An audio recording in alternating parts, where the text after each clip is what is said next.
now you are listening to On the Fly with Stevie Fly.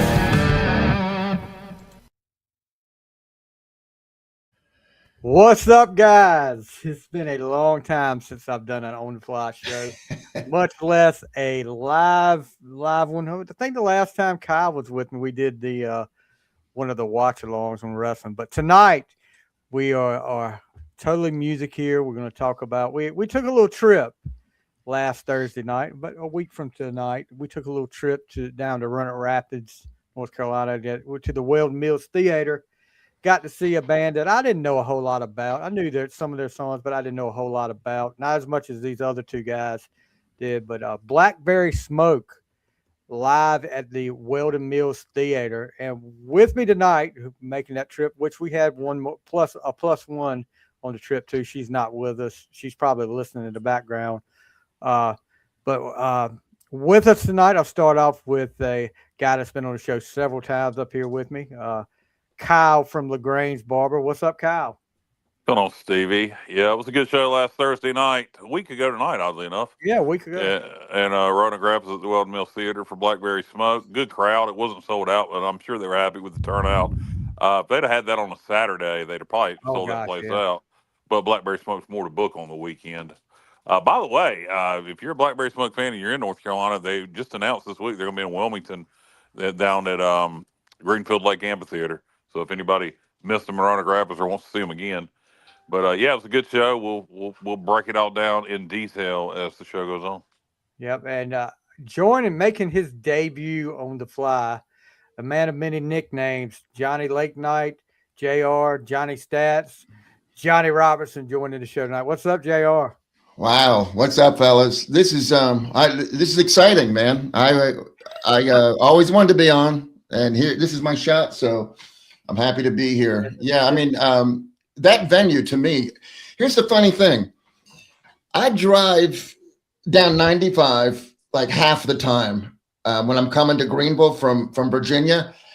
Sometimes like half the time I get off in Virginia and go hit 301 that way. The other times I get off at 125. And hit 301 that way. And I always look back there at the Weldon Mills Theatre, and I'm like, dang, I'd love to see a show there. And Kyle, you made it happen. I appreciate that, because I'd still be wondering when I drive by there what it's like inside. Now I know. Very impressed. Had a great time. Yeah, we also had our plus one with Kyle. Kyle's wife, Jessica, was with us as well. So, we had half of the Sports Objective podcast there. The other half was off doing something else that night. No. Dave couldn't be with us because he had his van breakdown. It wasn't because him and Alan went to the Elvis preview. Elvis movie, whatever it was. He was just forced to go to that Elvis thing because Alan came and picked him up, because Dave's van, the alternator. Right. He came and picked him up. Right. The human element fit in there, guys. You can't blame. We're definitely. We missed Dave. Wish you'd have been there, Dave, but you missed a good show, buddy. You missed a good show. This was probably like I'm sitting here like fifth or sixth time at the Weldon Mills Theatre. Kyle, how many times have you been there? Man, which is so funny because I'm an hour and a half and you're like 20 minutes from there. Let me see. I got to count. I'll start from the beginning. Let's see. I saw Diamond Rio there in 18. Yeah. I saw Joe Diffie there or 19 rather. So Joe Diffie there in 19. Saw Sawyer Brown there in 19. You saw him? Huh? You saw him? You saw Sawyer Brown? I saw him. I did. Just him. I saw. I've seen. Craig Morgan there. I've seen Neil McCoy there. Clint Black is the biggest show I went to there, as far as names. And so this is my seventh time. Unless I'm missing a show, this would be the seventh time I've been to the Weldon Mills Theatre. And I've seen Travis Tritt, saw Diamond Rio twice, Sarah Evans, Striper. That would.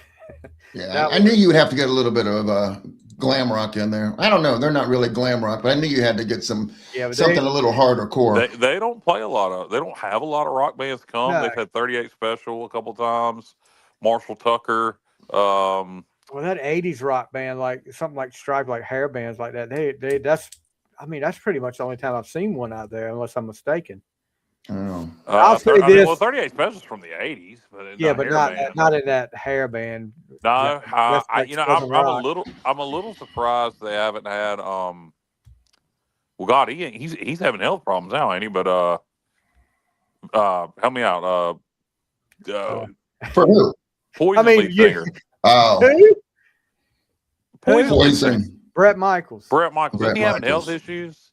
I don't know if he's. The only thing I've heard about him lately is, this was supposed to be like the 40th anniversary of Poison's debut and all that. They were supposed to do this big tour, and they had a big old stink between him and the drummer about money, and then they claimed about a week later it was a misunderstanding, but they still weren't going on tour. So I don't know. Oh, maybe that's when I heard that the tour was canceled, and I thought Brett. Yeah, the tour was canceled. Yeah. Okay, so Brett's not having health issues.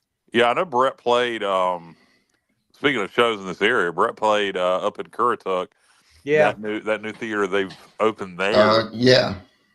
A few of my friends went to what's it called, Kyle? Red? Is it the barn? It's something like some. It's something the farm. The farm. Yeah. There you go. The farm. But so I know ZZ Top played there recently, so they've had quite a few different. Scotty McCreery's playing there, for what that's worth, this spring. He's playing for 5 more minutes. Well, hopefully longer than that. But nothing against Scotty. I just not somebody. Nobody I would. Here's one of the things about Scotty. Nobody I would pay to see. But I saw him open for Brooks and Dunn, and he was fine. I did not enjoy him watching him open for Brooks and Dunn. But I wouldn't go see a Scotty concert just to see Scotty. Yeah. One time I was rolling past there, and they were having I don't even know his name. The guy that did that Rich Man from Richmond. No, Richmond, north of Richmond, Oliver Anthony. Okay, thank you. There you go. That place was packed. I think he was there for two or three consecutive shows, and I mean there was not a parking place to be found. Yeah, at one point, that was like the first place he played after Richmond, north of Richmond hit. But anyway, all right. So we're supposed to talk about Stevie. You take the show over. You got to be the host here. Well, I'm talking about Blackberry Smoke. You guys are talking. Well, I want to talk about the venue. Because I mean, one of the things I noticed the times I've been there. There really isn't a bad seat in the place. The acoustics are great, and it really, I was not let down with these were really good seats too. Kyle, if you want to go somewhere, let Kyle plan it for you, because Kyle's like a good planner and all that. So because we had it down to we ate Mexican before, went to the theater, and the seats were just really good. And JR, being your first time there, what did you think of the venue? What did you think of the acoustics? Okay. The first time I walked in there, I was like, oh man, this is one of those places, where you immediately think, yeah, this is going to be a good night. I mean, that's what I thought. I was impressed, to be honest with you. And then, I was people watching for a while. I was like checking all the different people out. And then I realized they were all looking at me like, he ain't from around here. So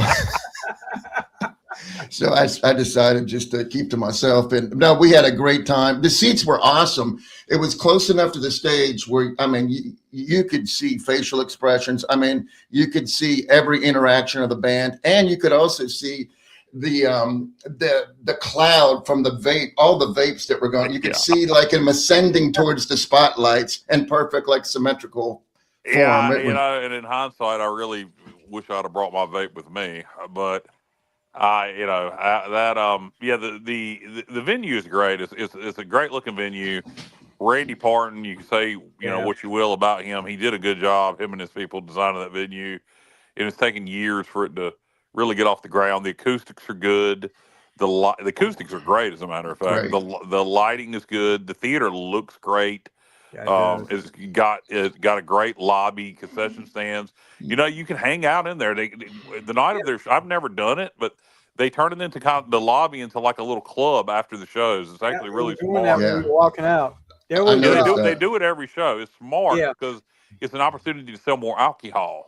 But I was going to say though, it's not even a complaint, just an observation that I think the ventilation system decided that it wasn't going to get involved Thursday night because towards the end of that show, it was hot. To be fair, JR, you had on a great big jacket. You did. I took it off. You did. It was not great big. It was just all I had on was a hooded T-shirt and a light down jacket that I could wad up and stuff in my pocket if I had to. Down's going to get hot. I had on a flannel shirt over my T-shirt, and I'm a lot bigger than you, JR. And I was sweating, but I was all right. And, my big ass was dancing. I got to ask y'all about that. Neither one of y'all, we'll talk about me because that's what's most important. Neither one, I was shocked. Maybe y'all were too busy watching the show, but my big ass dancing, neither one of y'all cracked on me dancing. How is, no. I didn't pay $75 to watch you dance all night. Well, yeah, goddamn, it would have been worth it. No, I was expecting y'all to crack on me for dancing. I was gonna crack on you for that. That's what you do at a concert, dude. Yeah. I cracked on you one time, Kyle, and that was it. And that was when you went to applaud, and your hands almost hit together, but the song wasn't over. Yeah, that was during Olivia Wolf, the opening act. But but to speak on the venue more, it's a great venue. You talked about the seats. Well, how you could see all the details. Well, now for me, we were I guess 10 rows back, 12 rows back, maybe. Yeah.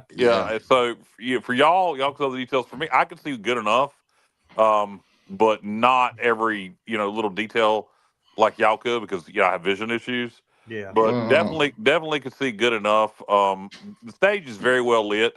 That's important. I'm gonna get into that a little bit. That's important to me, and it's probably besides just loving the atmosphere and music, it's probably one of the reasons I enjoy concerts so much. Lighting is important to me more so than other people. A dark room with bright lights over one area is perfect because then I can see things so much better. Right. The stage is very well lit. So from that aspect, for me, something that probably a lot of other people don't think about. Y'all do because it does. It matters for y'all. Yeah. Seeing every little detail like y'all are talking about because the stage is well lit. The seating is very well arranged in there. I've had like fifth row. Well, I've had front row at Weldon Mills, and you're right on top of the stage. I've had fifth row at Weldon Mills. Fifth row at Weldon Mills feels more like front row at a lot of other places. Yeah. I think I had like fifth or sixth row at Sarah Evans, and then I had not far from that from Stryper. And let me tell you, when Stryper played, they had an acoustic two-man group play before them, and you could feel it when they plugged in the amps and everything. You could feel it when they hit that first chord. I love when you can feel the bass for the keyboard at a concert. I've had that happen many times. I've had Sawyer Brown. I had front row there. I may get to see Sawyer Brown next week in Fayetteville, but I had front row for Sawyer Brown there, and then for Joe Diffie, I had third row, and Clint Black, I had I think fifth row. But no, the point is the seats are great, and then I think the furthest back, I think I sat in the maze, the higher up seats. I sat in there the first time I saw Diamond Rio. Me too, Stevie. Were we there? We might have been right beside each other. Yeah, not even because we didn't know each other yet. Well, did we? We did, but we didn't. We knew of each other. You wouldn't have known me if you saw me. Right, exactly. So I sat there and took my binoculars. Actually, I would need binoculars from there. You wouldn't. But there's definitely, if you've never been to the Weldon Mills Theatre, there's not a bad seat in the house, like Stevie said, and well lit. And I don't know, we can't say enough good things about the theater. Okay, so here I come in again with a counterpoint.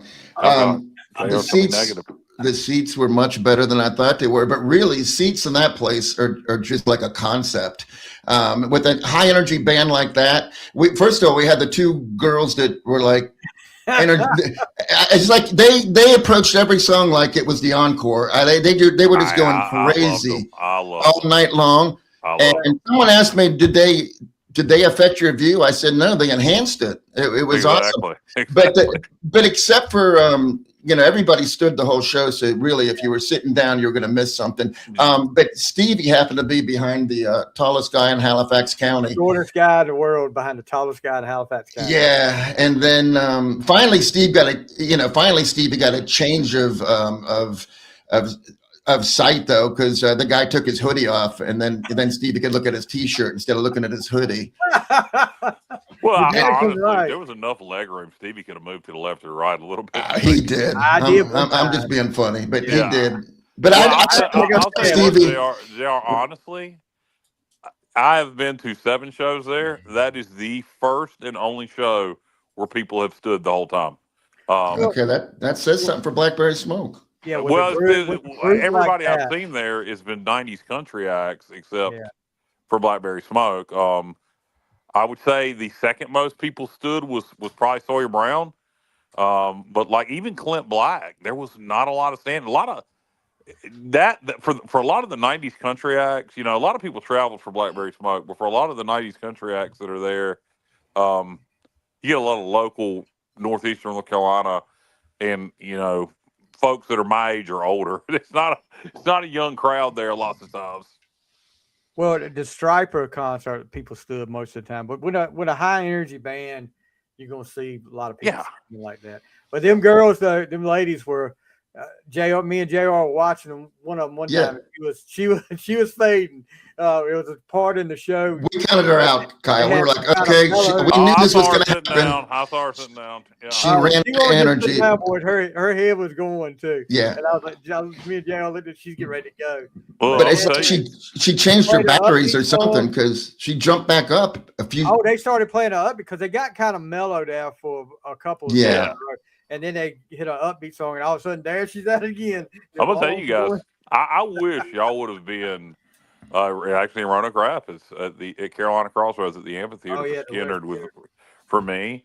We were in the pit, so we were having to stand the whole time, and I had I'll just say drank. I'll just go with drank. I drank a lot, and let me tell you something. I'm not kidding you. My fat ass matched those girls, if not topped them for dancing for an hour and a half. Non-stop. Wow, man. Hey, by the way, I have no complaints. I normally stand too, so I had no issue with that whatsoever. But I'm just always conscious about the people behind me too. I look back and see if they were standing, and they were standing. So I was like, okay, we're gonna stand then. I think it's kind of you can kind of worry about the people in front of you. The people in front of you stand, and you're going to dictate. Stand. Right. Exactly. That's right. But that was awesome. Those 2 girls acted like they had been like working out, planning for this moment for like 6 or 8 months. We got to start working out now. Blackberry Smoke's coming. They just had fun. I mean, I've seen, God Almighty, the amount of. I go to so many concerts, it's ridiculous. I've had so many experiences with people just dancing and acting just like complete idiot. I got a great story I'll come back to about a Toby Keith concert about 15 years ago at this point. Remind me to come back to that. Oh, gosh. So our opening act, Olivia Wolfe, it was just her playing guitar and another guy playing guitar. Had a little technical difficulties with a mic one time, but overall, I thought she was pretty good. What did you guys think? Well, she had me at how did she say she was? Blue Ridge or Appalachian? Appalachian. Well, you're both. You're both. I mean, Blue Ridge is part of the Appalachian Mountains. So she had me there, and so I was hoping that her songs would be reflective of that, and they very much were. And I'm just going to tell you, I listened to her on the way down there on Spotify, and I thought she was good, but her voice and the way that she used her voice in certain parts of the song live, she was much better. And I thought at first that she might be a bad fit with Blackberry Smoke, but I completely get it now. It was a good fit, and I enjoyed it. That song, I know Kyle liked it. It was the song she ended with, Cosmic Appalachian Radio. Yep. That I thought that was her best song of the set right there. That and the Travelers song. The Travelers, yeah, just Travelers, yeah. That was a good one. But she played for what, probably 20, 30 minutes? Yeah, about a half hour. Yeah. Yeah. And, Yeah, then do what? Go ahead, Steve. And then, we get to the main event. You see the backdrop fall down. Blackberry Smoke's 25th anniversary tour. I mean, we found that out. And then we found out earlier, looking on Facebook, that their bass player, Richard, was not going to be there playing, that he was homesick. Now, wait a minute, Stevie. Now, wait a minute. It was a drummer, right, Kyle? It was a drummer. No, but Stevie's right.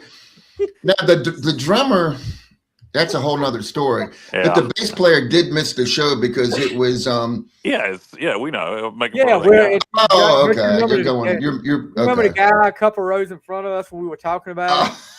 And he said, "No, it's a drummer." And we he was offended that you were that you didn't know that, and then he was wrong. Yeah, I wonder how stupid he felt. Well, he did. I mean, he just sat there the whole time with the same look on his face the whole time. He just looked like, honestly, when I looked at that guy, I watched him sometime during the show. He didn't look like he wanted to be there. And I was like, if you know all this stuff, you apparently not. You don't know because you thought it was a drummer. But I wonder if it bothered him the whole night that he got that wrong, and he just sat there and ate at him the whole time. I was trying to say it loud enough when I said, "Oh, it's the bass player guy." I was trying to. Yeah, I know you did. But I wondered if he just sat there bothered the whole damn night. I guess. Gummit, I was wrong. Yeah. I was wrong. But they had Paul Jackson, who is the rhythm and lead guitar player. They had his son Spencer fill in on the bass, which that was his first night on stage. And I mean, he did a good job, but I'll tell you this, he was not moving from that spot. And I don't blame him. I don't blame him. I would have been, if that was my first night on stage, I would have been sitting right there just like this. Well, I doubt it was his first night on stage, but first night performing with them. Am I being too harsh on Spencer? First of all, he did a great job, but am I being too harsh? I think he might have lost his luggage or something and went to the ladies section at Belk and got his wardrobe for the show. I'm sorry, you got to be a little more.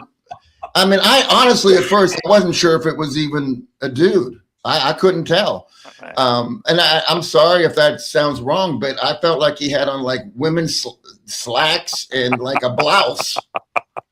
I'm looking. I know you want to be a rock and roller and and have a flashy wardrobe, but come on, man. This may have had to get thrown together at the last second too. I don't know.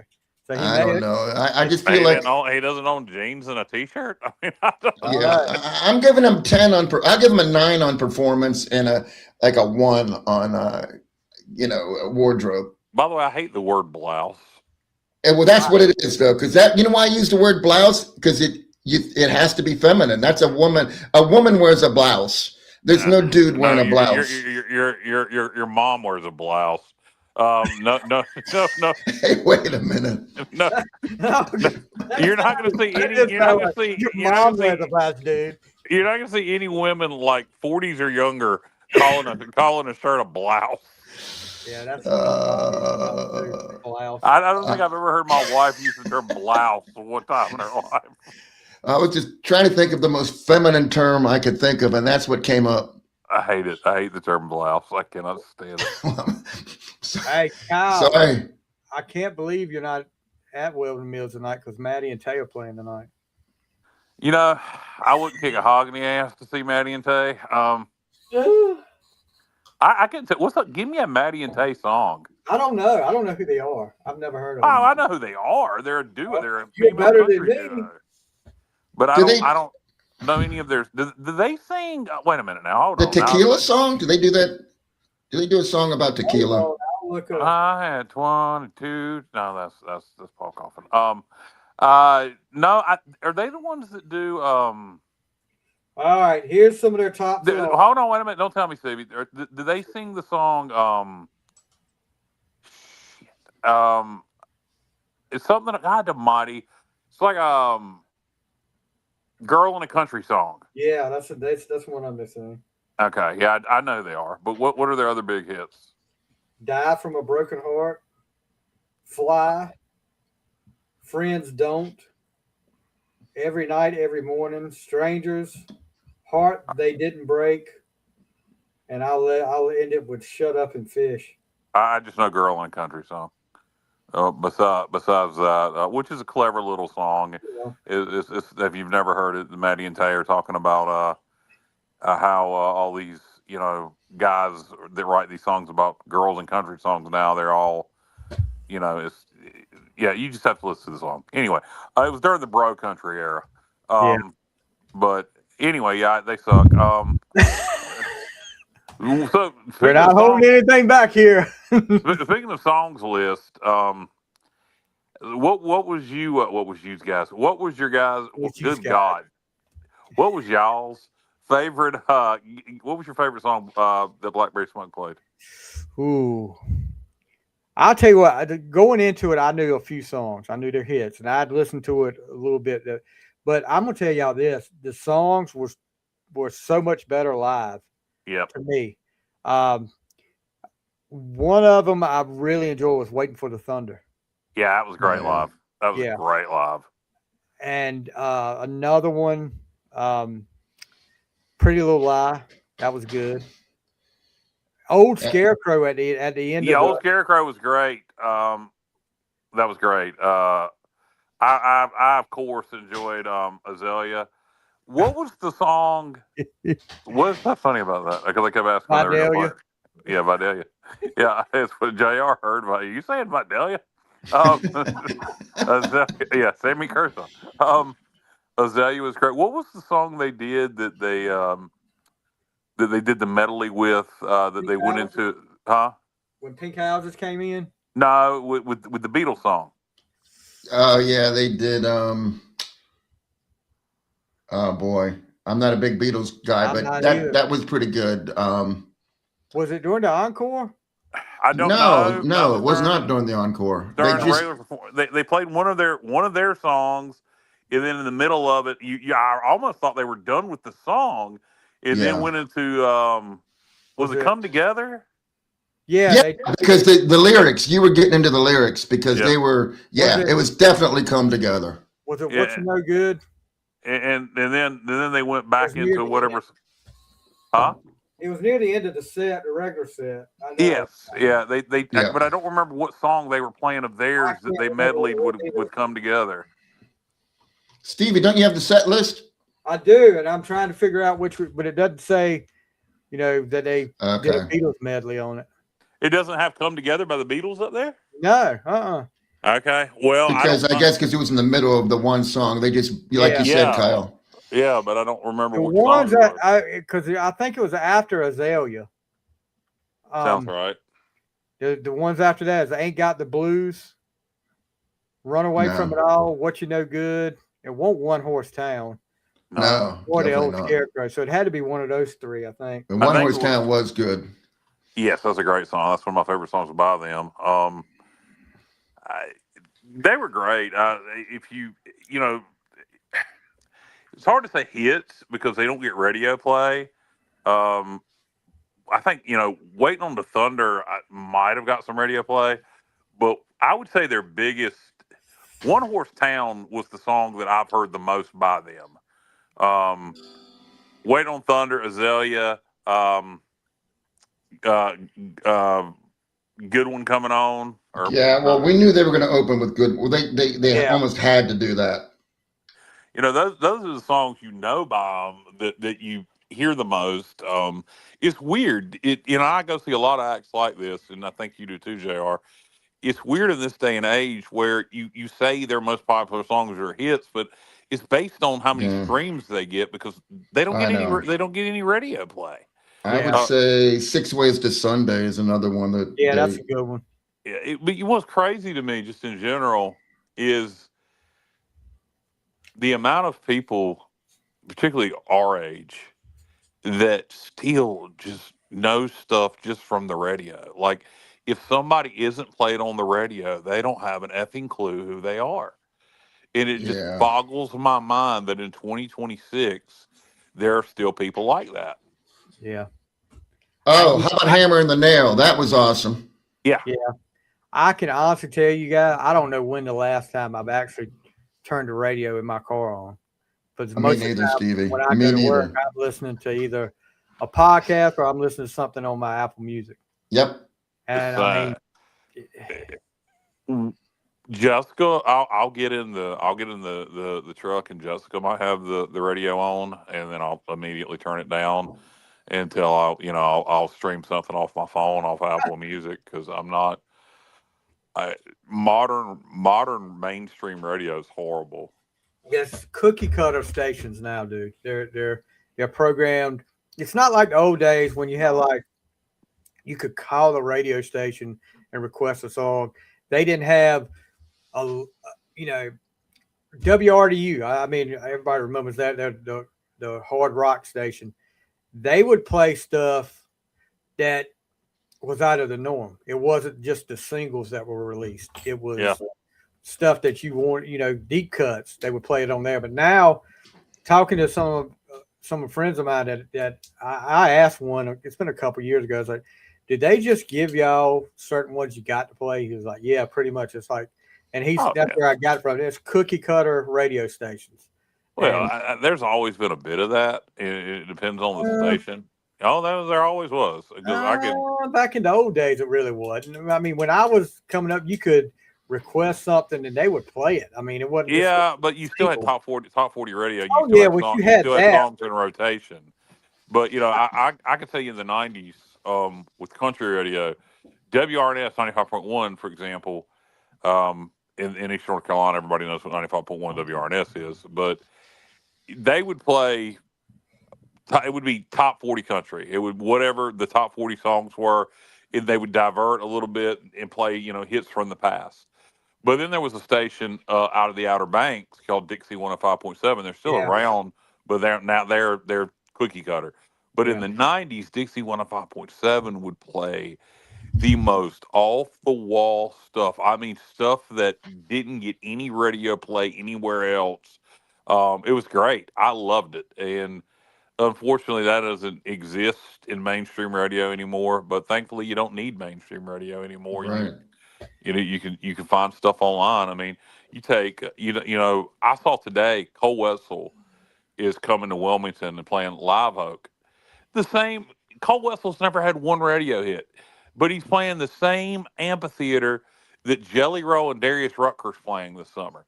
And that's just amazing to me. I saw that and I was like, is that wrong? Is he going to be at Greenfield Lake? And like, no, he's going to be at Live Oak, the big amphitheater. And it's crazy to me that somebody like him, who had Cody Jinks the same way, one of my favorites, had absolutely no success on radio, play these huge venues.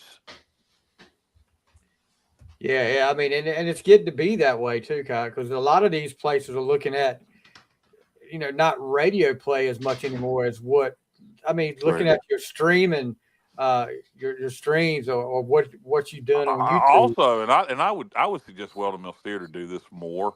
And I don't know that Thursday was the best night to do it.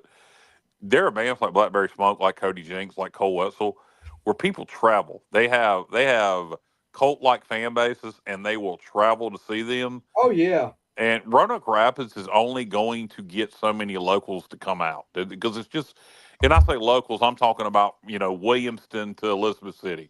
There ain't but so many people in northeastern North Carolina. You got Rocky Mount there too. So you need folks to try. The city on the rise. That's Rocky Mount. That's right. Yeah, they're pulling some people from like Emporia. Yeah. Oh yeah. Yeah. They are. Yeah. They are. But I think a Blackberry Smoke, a Cody Jinks, those kind of artists are smart to have there more and more because people will travel to see them. That I love the '90s country acts, and I go to see a lot of them. But I don't know how many people are going to travel to see Leanne Rimes, for example. I'm just using her as an example because she's coming. Because Leanne Rimes is going to, how can I say this right? There are not diehard Leanne Rimes fans in 2026. She's a nostalgia act. Yeah. So people, oh yeah, I like Leanne Rimes, and then go see her. But I don't think people are traveling from Charlotte to Roanoke Rapids to see Leanne Rimes. Nothing wrong with Leanne Rimes. I'd go see Leanne Rimes, but it's just I'm using her as an example. Yeah, I know what you mean because I've got friends, and you met those friends that follow Blackberry Smoke up and down the East Coast, pretty much. The Robin and Charles Bird. I'll throw a shout out to you guys.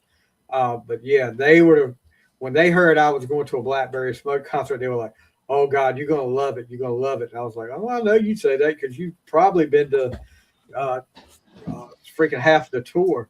But yeah, they were right. I'll give them credit; they were right. Everybody was right about them.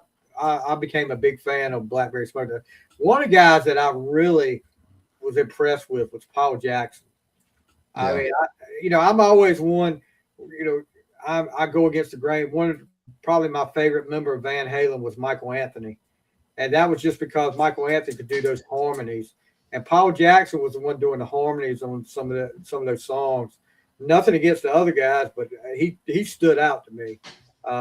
3 guitar players up there too. It's awesome. Remind me of the Outlaws, Yeah, 3 guitar players up there. I thought that was freaking awesome, and you could tell by the sound, it was great. I'm hearing from in the know now with my friends, the Birds, that there's talk that they're coming back to Run Rapids next year, and I'll go see them again next year if they come back. I like that, Stevie. We're already there. Has that already been booked? What? No, I don't know. I mean, I'm just saying that's what they're hearing, and they're in on the stuff because they're like on the insiders of the Blackberry Smoke world. So I'm assuming are they going to Wilmington to see them at Greenville play? I would bet you any amount of money they're going to Wilmington. Kyle, you said that they did not sell out, but I'm telling you that had to be close because when Olivia Wolfe, I remember turning to you and commenting, or maybe it was Stevie, that this is an incredible crowd for an opening act. It was like I didn't see a lot of empty seats for her. And then, nobody left. So I didn't see a lot of empty seats whatsoever. There wasn't a lot of empty seats, but it wasn't sold out. But I'm going to be honest with you. Very rarely does a show completely sell out at Weldon Mills. So they're very happy with the crowd they had the other night. I can tell you that. Well, I can tell you what I was very happy with. It was a large crowd. And I'm thinking, dang, we're gonna have to sit here and just talk for a half an hour, because I don't want to just get behind a car and sit, for a half an hour as I, creep my way out of the parking lot. But they had 6 different exit routes. I could just get in my truck and just pick an exit route, and I was out of there in 2 minutes. It was great planning. It's the easy place to get in and out of. That's another thing that. I go to concerts in Raleigh. I go to concerts in Wilmington, Greensboro, Winston-Salem, Charlotte, Virginia Beach, Roanoke Rapids. If you're in Eastern North Carolina, Greenville area, Kinston area, Goldsboro area, you can be in Roanoke Rapids. I'm 90 miles from there, and I can be there in an hour and 20 minutes just because it's all interstate. It is, and there's no traffic. There's no stress. It's easy to get in and out. I really wish, and they promoted in Eastern North Carolina, down east, but I would really target, if I was them, the Greenville, Kinston, Goldsboro, and really pump, how long it takes to get, because I'm not sure the average person in Kinston or Goldsboro realizes that it's only an hour and 20, hour and 30 minutes to Roanoke Rapids. Because when you look at the mileage, you would certainly think it's more than that, but it's not. It's not because it's all interstate. Yeah. Now, it's not like I wanted to go to a Roanoke Island Festival Park, but it's not the mileage that gets you. It's just how the mileage is. It's spread out. I've been to Roanoke Island Festival Park, great venue. But it's straight shot down 64 for me. I don't know how you would go, Steve or JR. But there's really no fast way to get to Manio. Not a bad drive at all. You're right, Justin Butts. No. We got Justin on the show? What? Justin's commenting? Yeah, he just had a comment up there. Hold on. Awesome. I would say this. Talked to a good friend of mine who was who used to be one of the DJs at the local station in Roanoke Rapids. And he's been to probably 90% of the shows at Weldon Mills. He said that was probably the best show he's seen at Weldon Mills since he's been going out there. And That's a strong statement. I heard it from another person as well that was there. You remember JR? I was telling you that I thought the guy that I played ball against was there. It was a couple rows up. Yeah, I messaged him and he was like, he said this was his 6th Blackberry Smoke show he had been to. I mean, evidently he's a big Blackberry Smoke fan, and he said that was the best one he had seen at Weldon Mills too. Well, this will always be your first Blackberry Smoke show, Stevie. When you go to show number 10, you'll be thinking about that one. I'm gonna get Stevie to a Cody Jinks show, and then as long as it ain't that Elvis impersonator. Man, the Paul Coffin Elvis. I don't get that. I know you're just trying to annoy me, but I don't. Paul Coffin's great. Paul Coffin's great, but. No, Cody with my Blackberry Smoke for your friends down in that they're I said hey to the other night. Murfreesboro. Yeah, Murfreesboro. That's my Blackberry Smoke's actually done several shows opening for Cody Jinks. Oh really? Yeah. Never got to see them together, but when you have somebody like them with Blackberry Smoke, me with Cody Jinks that you've seen several times. I've seen Jinks 8 times, I think now. If somebody is saying that's the best show they've seen of them or the one they enjoyed the most, that's saying a lot. Yeah, I mean, that was definitely worth the money to see them because going into it not knowing a whole lot about them like me, but when I came out of there and I listened to them on Apple Music all weekend, and like I said, I told JR I made a playlist of the set list and listened to it at work the last couple of days. So they've turned me into a fan. Yeah, I was already a fan, but they made me a much bigger fan. Like I said, I when I saw the show pop up in Wilmington at Greenfield Lake, I legitimately thought about going, but there's so many other shows I want to go to that. I can't justify going to see them again so soon. Yeah, I would definitely go if they come back around here again. I would definitely go to Weldon Mills. And I'm thinking about, talking about Weldon Mills. Guys, if you want to check out Weldon Mills Theatre, they're in the middle of apparently planning some expansion out there because thinking about it anyway. Yeah, thinking about it. They're gauging interest, I'll put it that way, and expanding and adding some attractions out there. So but you want to check out Weldon Mills, check them out on Facebook. I think they've got their website, weldonmillstheater.com. Yeah, and then they got the Carolina Crossroads Amphitheater website. And if you're in the area and you're coming from out of town, definitely stop by the Weldon Mills Distillery on the Roanoke River. Oh, yeah. That's that's one of the best tastings that you could have at a distillery. They have some good products. Nice people.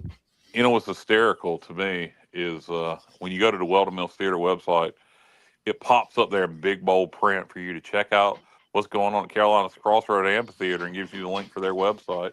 They want you to click that and go there. Well, there's nothing going on at the amphitheater. They haven't announced anything.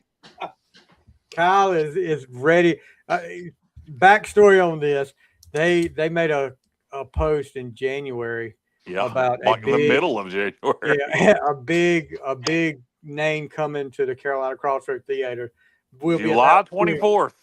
Will be announced soon, and they've run into some scheduling. Or they messaged me about it and told me that they ran into some delays, and hopefully they'll be able to announce it. But Kyle, every post they make now, Kyle is up, and then he drags me into it now about when are we going to get a update on the announcement at Carolina Crossroads. Stevie Fly wants to know. I'm like, oh. You get the Carolina Weather Authority guy mad at me, and then you get these guys mad at me, but that's all right. But check them out, guys. Like I said, there is not a bad seat in that place. I'm seriously thinking about October. Sarah Evans coming. I'm seriously thinking about getting tickets to that again. I've seen her once there, but she's put on such a good show out there. I'd love to see her again. And I just had an echo. Everybody there? Hey, I had to let my dog out. Yeah, Oh, Yeah, I'm back though. I was just my dog ate something funny, and so we both have dog issues.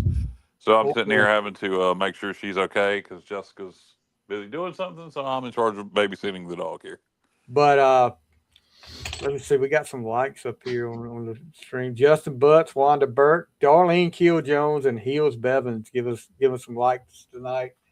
But I know you guys got to get ready and go over to the Sports Objective podcast. But I think we talked. Yeah, I was going to tell you guys a story about Okay, go ahead. About girls dancing and stuff. So we were at a RIP to Toby Keith. We were at a Toby Keith concert 10 to 15 years ago. And pretty good seats. We had, I don't know, we'll say fifth row at Raleigh at Walnut Creek.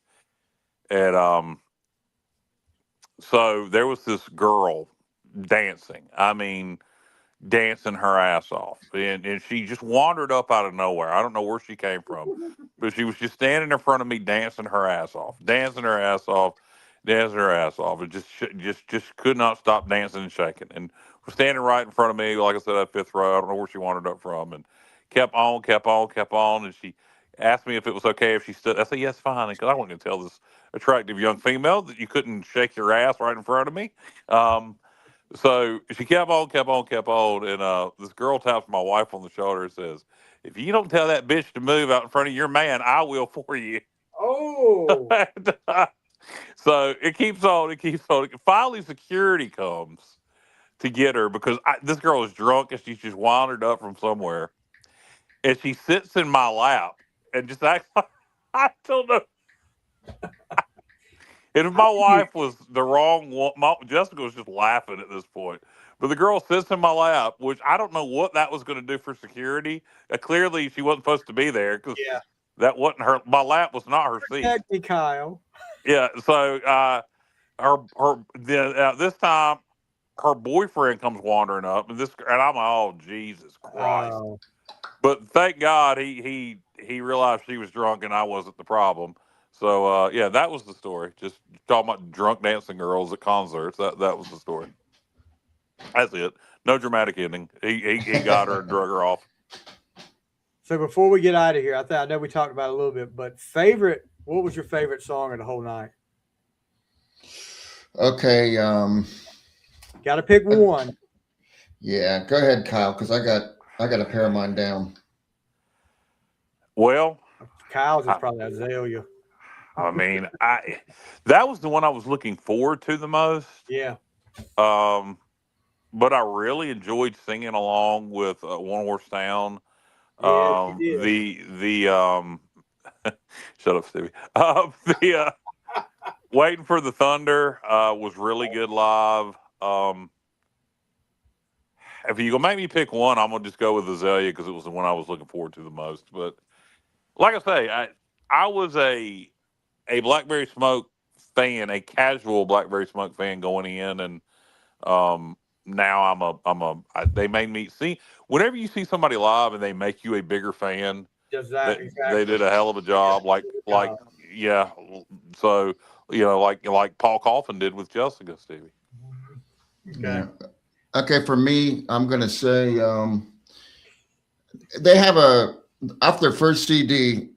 Sure Was Good is one of their songs that I never really paid much attention to be honest with you. Yeah, they played that the other night. That was good. And they played it, and it sounded way better live. And now, I think more highly of it.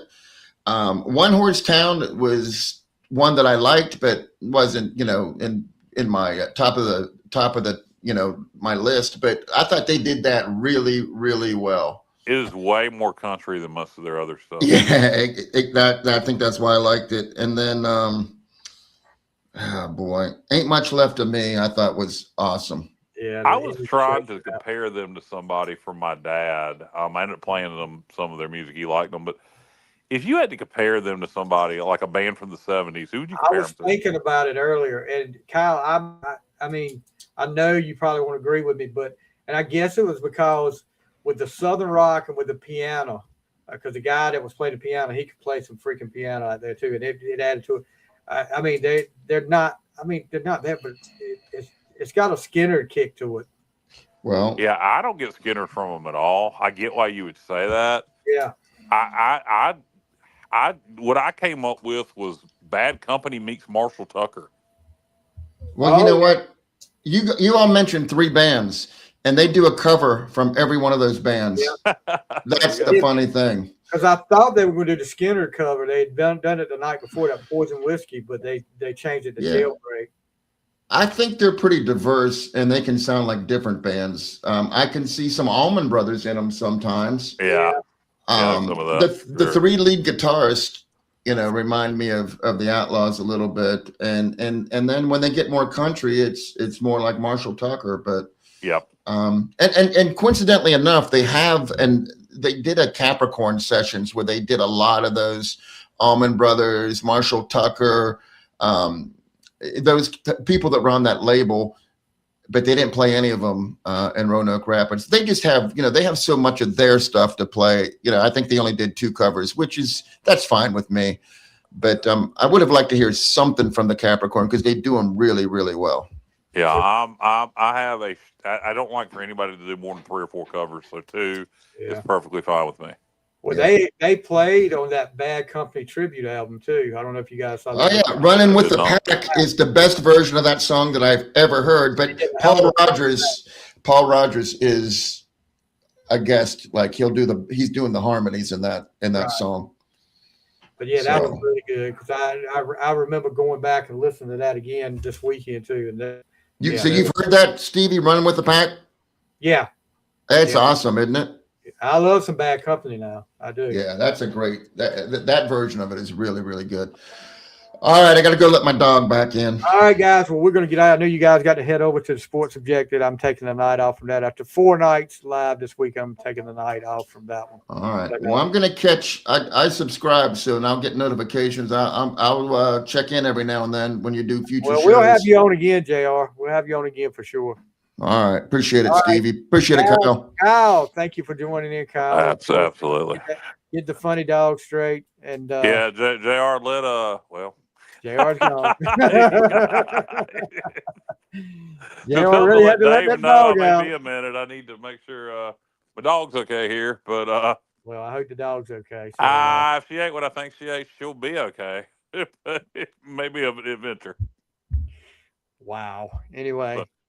All right, guys, that's going to do it for tonight. We hope you enjoyed it. And like I said, check out Weldon Mills Theatre. Make sure, if you're not a fan of Blackberry Smoke, check them out. I guarantee you will enjoy their music. But, Kyle, thank you again, buddy.